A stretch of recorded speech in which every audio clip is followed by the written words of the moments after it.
2 Aceh Utara. Ya, terima kasih. Kami melihat ini ada podcast MAN 2 Aceh Utara.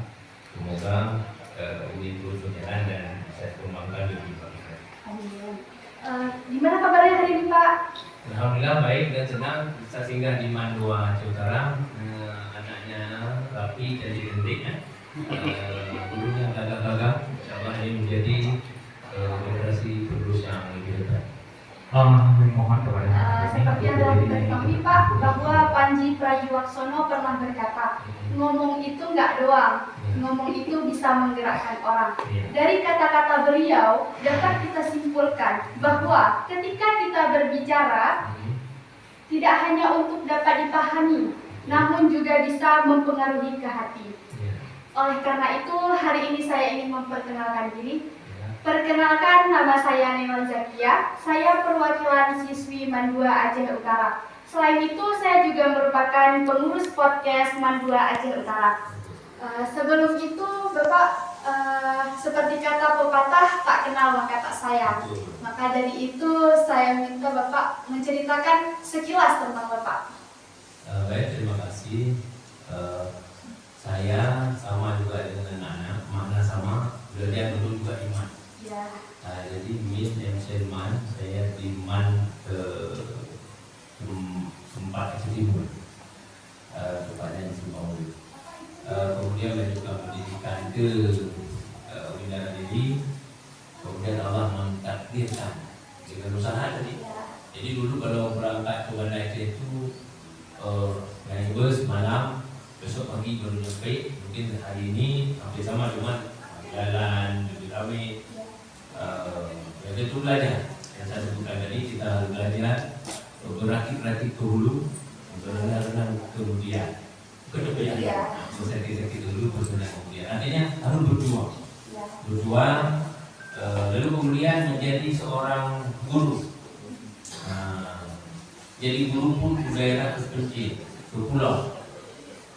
Terus kita berjuang, tidak pernah mengeluh kemanapun ditempatkan. Itu saya di pulau di Sabang itu 18 tahun 3 bulan. Lanjutkan. Jadi Allah mentakdirkan dari pulau dibawa pulang ke Karmil. Di Karmil jadi kepala bidara. Itu tidak pernah nyerah kita. Jadi kita laksanakan tugas sesuai tupoksi, sesuai dengan kepercayaan pimpinan. Alhamdulillah pada tanggal 9 bulan 5 2023 yang lalu, jadi tepatnya sekarang sekitar 10 bulan yang lalu, kita diberi amanah untuk memimpin kami berbenah. Dan tentu ini adalah tugas dan amanah yang sangat berat. Tentu peran anak-anak kami juga, termasuk anak MAN 2, MAN Negeri 2 Aceh Utara ini peran juga membantu Bapak.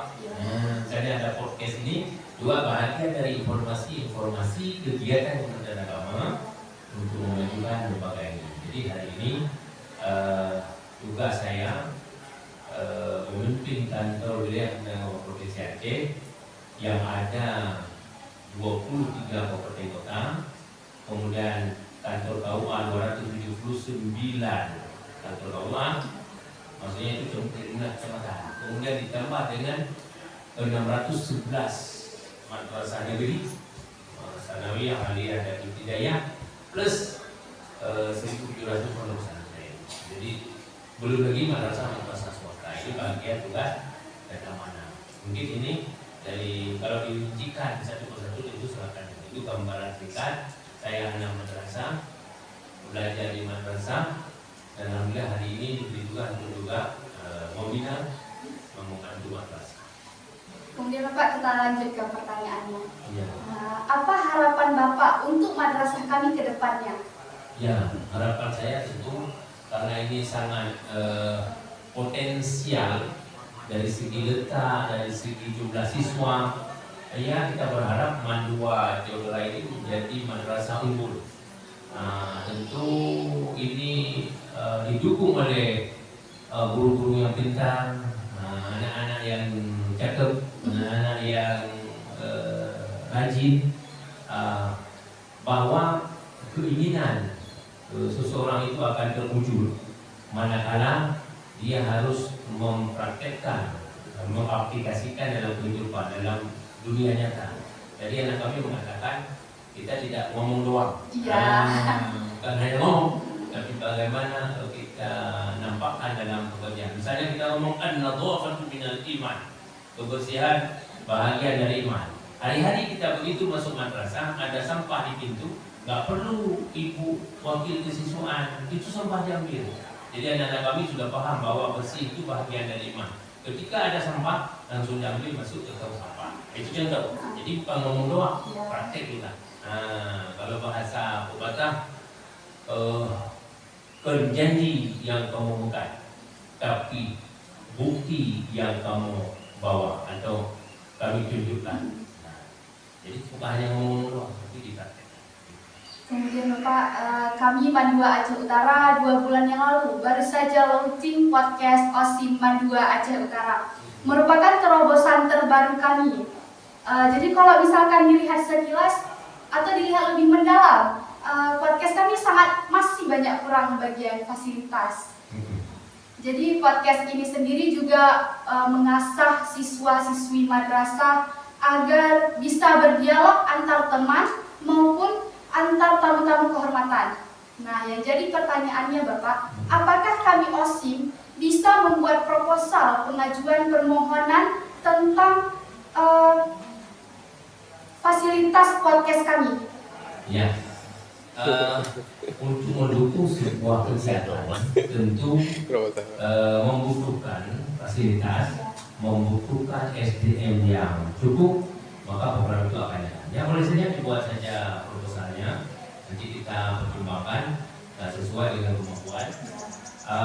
Harapan kita dengan podcast ini bahwa kita semua sesuai dengan arahan stafsus 2 hari yang lalu, kita semua adalah juru penerangan, kita semua adalah humas.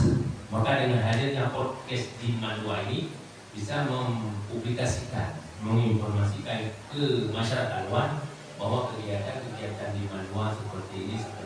Sekali lagi saya sampaikan, kita anak madrasah menjadi contoh teladan kepada masyarakat, maka sampaikanlah pesan-pesan yang baik, kata-kata yang santun, bahasa Al-Quran, surah An-Nahl ayat 125, wajadilhum billati hiya ahsan, ud'u ila sabili rabbika bil hikmati wal mau'izatil hasanah.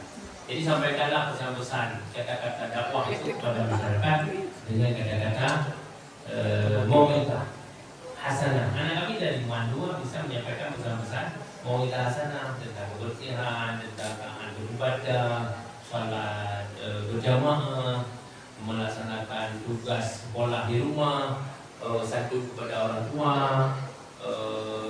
mematuhi perintah guru dan sebagainya. Ini pesan-pesan dari podcast ini bisa keluar. Nah, jadi ini menjadi pelajaran-pelajaran yang baik bagi masyarakat.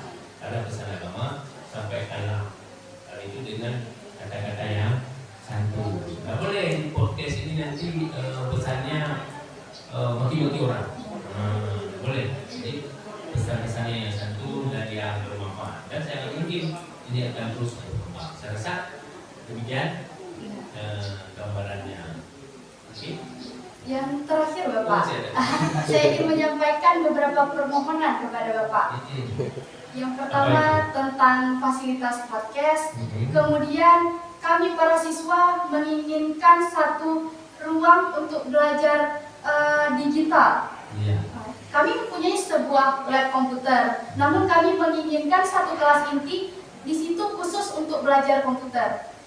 Kemudian yang terakhir Bapak, ruang perpustakaan. Kami juga memiliki satu ruang perpustakaan, tapi kami menginginkan ruang perpustakaan kami yang lebih luas dan lebih nyaman. Betul. Baik, ini kita kondisi dunia pendidikan menginginkan suasana yang ideal. Ada sarana prasarana, ada alat pembelajaran yang cukup. Tentu menuju ke sana kita butuh proses. Tahap demi tahap, dan terus kita berjuang. Karena sarana prasarana ini terbatas dalam pengadaannya, madrasah yang kita miliki sangat banyak, maka secara bertahap. Contoh hari ini kita akan meresmikan gedung Sanawiyah Negeri 8 yang sebentar lagi kita. Itu bentuk upaya kita supaya sarana prasarana yang masih kurang itu terus bisa dibenahi. Namun hari ini kita sampaikan tidak mungkin hari ini ada. Jadi maka untuk proses ya diajukan proposal, diajukan permohonan, sering kita sampaikan. Mudah-mudahan ini terwujud. Tapi jangan sampai karena fasilitas terbatas, lalu anak-anak kami enggak jadi melanjutkan. Aduh, kita minta ruangan belum ada, ini enggak jadi, nggak boleh seperti itu. Terus kita, jadi ada pepatah dari awal saya katakan, berlatih ke hulu, berenang ke tepian. Malah ramai-ramai itu menyanyi dulu. Berlatih ke hulu, berenang ke tepian, kayak gitu. Jadi pelan-pelan, insya Allah dengan usaha ini, tentu dulu waktu perjuangan mendirikan mandiri juga tentunya sana berkembang. Kita berharap ke depan semakin maju dan berkembang. Terima kasih Bapak atas jawabannya. Kalau ada sumber di ladang, bolehlah kita menumpang mandi. Boleh. Kalau ada umur yang panjang, bolehlah kita berjumpa lagi. Baik, terima kasih. Izin Mbak Allah, izin Mbak Nabi, izin Bu Nabi, kamu tidak bisa. Indonesia umur Tuhan dipanjang, insya Allah di lain kesempatan kamu bisa cuma. Demikian, Assalamualaikum warahmatullahi wabarakatuh. Waalaikumsalam. Langsung saja.